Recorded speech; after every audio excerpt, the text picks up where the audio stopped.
Snow White and the Seven Dwarfs, recommended for second grade all the way to fifth. And here students can compare the Snow White and Seven Dwarfs story here and the one told nowadays.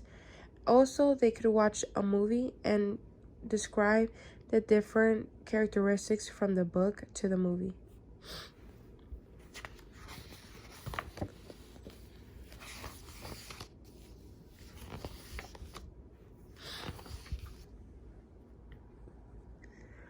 Once it was middle of winter and the snowflakes fell from the sky like feathers.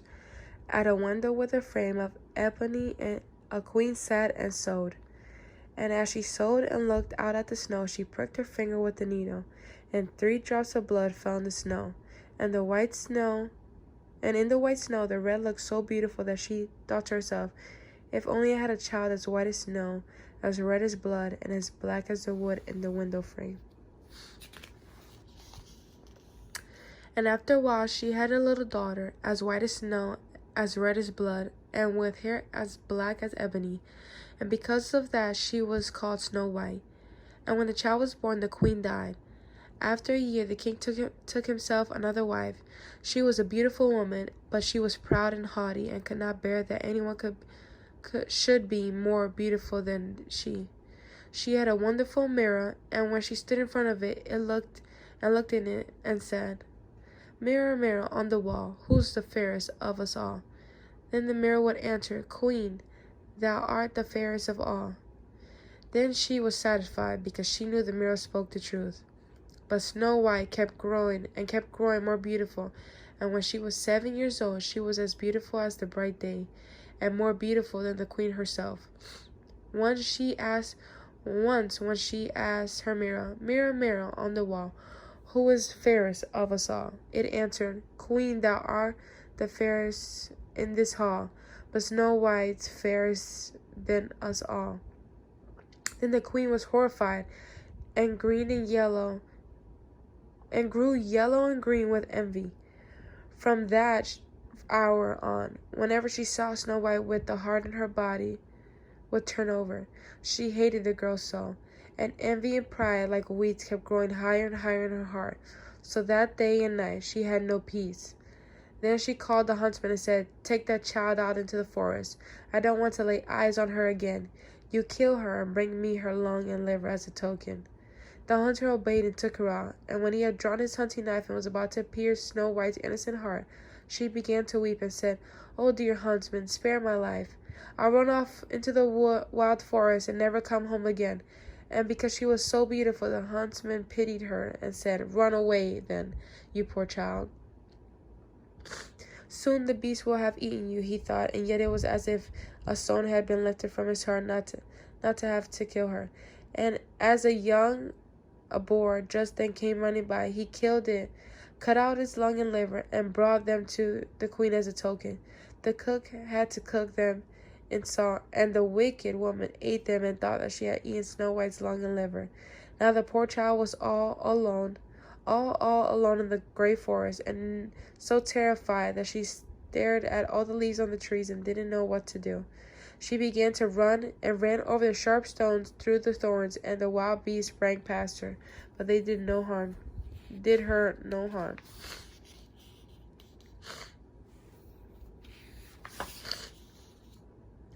She ran on till her feet wouldn't go any farther, and when it was almost evening, she saw a little house and went inside to rest. Inside the house everything was small but cleaner and neater than words will say. In the middle there stood a little table with a white tablecloth, and on it was 7 little plates, each plate with its own spoon, and besides that 7 little knives and forks and 7 little mugs. Against the wall were 7 little beds, all in a row, spread with snow white sheets. Because she was so hungry and thirsty, Snow White ate a little of the vegetables and bread from each of the little plates, and drank a drop of wine from each little mug, since she didn't want to take all of anybody's. After that, because she was so tired, she lay down in a bed, but not a one would fit. This was This one was too long, the other was too short, and so on, until finally the seventh was just right, and she lay down in it and said her prayers, and went to sleep. As soon as it had got all dark, the owners of the house came back. These were 7 dwarfs who dug and dwelt for ore in the mountains. They lighted their 7 little candles, and as soon as it got light in their little house, they saw that someone had been inside, because everything wasn't the way they left it. The first one said, "Who's been sitting in my little chair?" The second one said, "Who's been eating out of my little plate?" The third one said, "Who's been taking some of my bread?" The fourth said, "Who's been eating my vegetables?" The fifth said, "Who's been using my little fork?" The sixth said, "Who's been cutting with my little knife?" The seventh said, "Who's been drinking out of my little mug?" And the first looked over and saw that his bed was a muss, so he said, "Who's been lying on my little bed?" The others came running and cried out, "Someone's been lying in mine too." But the seventh, when he looked in his bed, saw Snow White, who was laying in it fast asleep. He called the others, who came running and shouted in astonishment, holding up their light, so the light shone on Snow White. "Oh my goodness gracious! Oh my goodness gracious!" they cried. "How beautiful the child is!" And they were so happy they didn't wake her, but let her go on sleeping in the little bed. The 7 dwarfs, though, slept with the others, an hour with each, till the night was over. When it was morning, Snow White awoke, and when she saw the 7 dwarfs, she was frightened. They were friendly, though, and asked, "What's your name?" "I'm Snow White," she answered. "How did you get to our house?" went on the dwarfs. Then she told them that her stepmother had tried to have her killed, but the huntsman had spared her life, and that she'd run the whole day and at last had found their house. The dwarfs said, "If you'll look after our house for us, cook, make the beds, wash, sew, and knit, and if you'll keep everything clean and neat, then you can stay with us, and you shall lack for nothing." "Yes," said Snow White, "with all my heart," and stayed with them. She kept their house in order. In the morning, the dwarfs went to the mountains and looked for gold and ores. In the evening, they came back, and then their food had to be ready for them.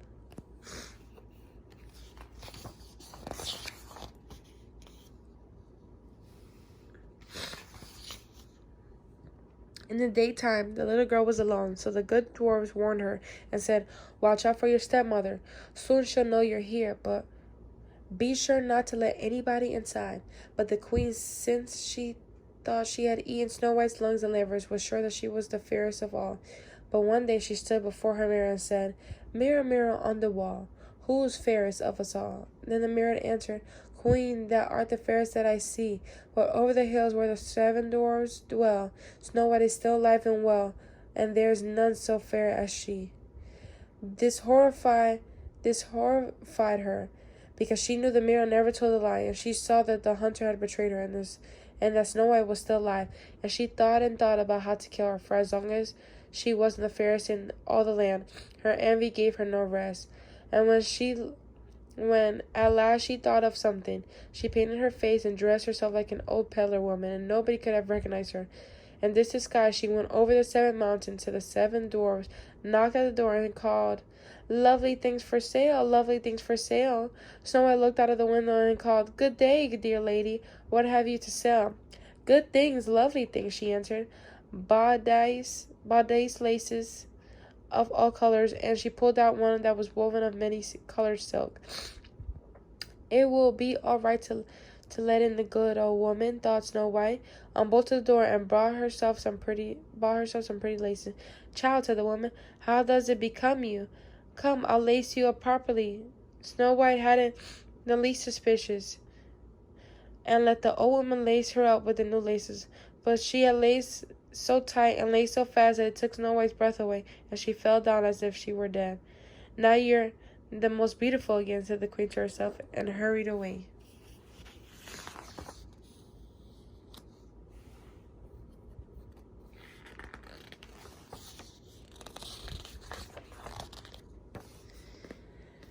Not long after, at evening, the 7 dwarfs came home, but how shocked they were to see their dear Snow White laying on the ground, and she didn't move, and she didn't stir. as if she were dead. They lifted her up, and when they saw how tightly she was laced, they cut the laces in two. Then she began to breathe a little, and little by little returned to consciousness. When the dwarfs heard what had happened, they said, "The old pillar was no one else but that wicked queen. Be careful, don't let another soul inside when we're not with you." But the wicked queen, as soon as she got home, stood in front of the mirror and asked, "Mirror, mirror on the wall, who is fairest of us all?" It answered the same as ever, "Queen, thou art the fairest that I see, but over the hills where the seven dwarfs dwell, Snow White is still alive and well, and there is none so fair as she." When she overheard this, all the blood rushed to her heart. She was horrified, for she saw plainly that Snow White was alive again. "But now," she said, "I'll think of something that really will put an end to you." And with the help of witchcraft, which she understood, she poisoned a comb. Now she dressed herself up and took the shape of another old woman. So she went over the 7 mountains to the 7 dwarfs' house, knocked on the door, and called, "Lovely things for sale, lovely things for sale." Snow White looked out and said, "You may as well go. I'm not allowed to let anybody in." "But surely you're allowed to look," said the old woman. She took out the poison comb and held it up. It looked so nice to the child, and she let herself be fooled and opened the door. When they agreed on the price, the old woman said, Now for once I'll comb your hair properly." Poor Snow White didn't suspect anything and let the old woman do as she pleased. But hardly had she put the comb in Snow White's hair than the poison in it began to work, and the girl fell down unconscious. "You paragon of beauty," cried the wicked woman, "now you're done for," and went away. By good luck, though, it was almost evening when the 7 dwarfs came home. When they saw Snow White lying on the ground as if she were dead, right away they suspected a stepmother and looked and found the poison comb. Hardly had they drawn it out than Snow White returned to consciousness and told them what had happened. They had warned her all over again to stay in the house and open the door to no one. At home, the queen stood in front of the mirror and said, "Mirror, mirror on the wall, who's fairest of us all?" It answered the same as ever, "Queen, thou art the fairest that I see, but over the hills where the 7 dwarfs dwell, Snow White is still alive and well, and there's none so fair as she."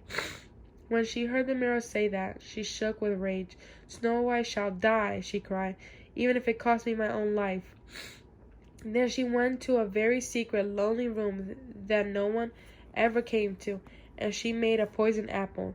On the outside it was beautiful, white with red cheeks, so that anyone who saw it wanted it, but whoever ate it, even the least bit of it, would die.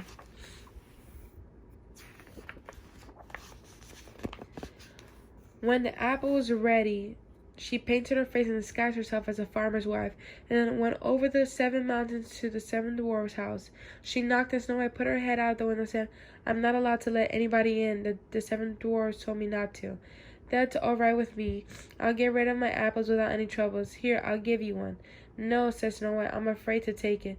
"Are you afraid of poison?" said the old woman. "Look, I'll cut an apple in two halves. You eat the red cheek, and I'll eat the white." But the apple was so cunningly made that only the red part was poisoned. Snow White longed for the lovely apple, and when she saw that the woman was eating it, she couldn't resist it any longer. Put out her hand and took the poison half, but hardly had she a bite of it in her mouth than she fell on the ground dead. Then the queen gave her a dreadful look, laughed out loud, and cried, "White as snow, red as blood, black as ebony. The time the dwarfs can't wake you." And when at home she asked the mirror, "Mirror, mirror on the wall, who's the fairest of us all?" At last it answered, "Queen, thou art the fairest of us all." Then her envious heart had rest, as far as an envious heart can have rest. When they came home at evening, the dwarfs found Snow White lying on the ground, no breath from her mouth, and she was dead. They lifted her up, looking to see if they could find anything poisonous, unlaced her, combed her hair, washed her with water and wine, but nothing helped. The dear child was dead and stayed dead. They laid her on a bier, and all 7 of them sat down and wept for her, and wept for 3 whole days. They were going to bury her, but she still looked as fresh as though she was alive, and still had her beautiful red cheeks. They said, "We can't bury her in the black ground," and had made her a coffin all of glass, in which one could see from every side, laid her in it, and wrote her name out in gold letters, and that she was a king's daughter. Then they set the coffin out on the mountain aside, mountainside, and one of them always stayed by it and guarded it. And the animals too came and walked over Snow White, first an owl, then a raven, and last of all a dove. Now Snow White lay in the coffin for a long time, long time, and her body didn't decay. She looked as if she were sleeping, for she was still as white as snow, as red as blood, and her hair was as black as ebony. But a king's son happened to come into the forest and went to the dwarf's house to spend the night. He saw the coffin on the mountain and the beautiful Snow White inside, and red was written on it in golden letters. Then he said to the dwarfs, "Let me have the coffin. I'll give you anything that you want for it." But the dwarfs answered, "We wouldn't give it up for all the gold in the world." Then he said, "Give it to me then, for I can't live without seeing Snow White. I'll honor and prize her as my own beloved." When he spoke so, the good dwarfs took pity on him and gave him the coffin. Now the king's son had his servants carry it away on their shoulders.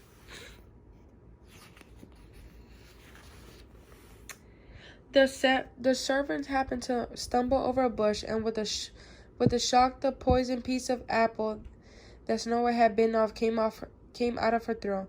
And in a little while she opened her eyes, lifted the lid of the coffin, sat up, and was alive again. "Oh, heavens, where am I?" cried she. The king's son, full of joy, said, "You're with me." And he told her what had happened, and said, "I love you more than anything in all the world. Come with me to my father's palace. You shall be my wife." And Snow White loved him and went with him, and her wedding was celebrated with great pomp and splendor.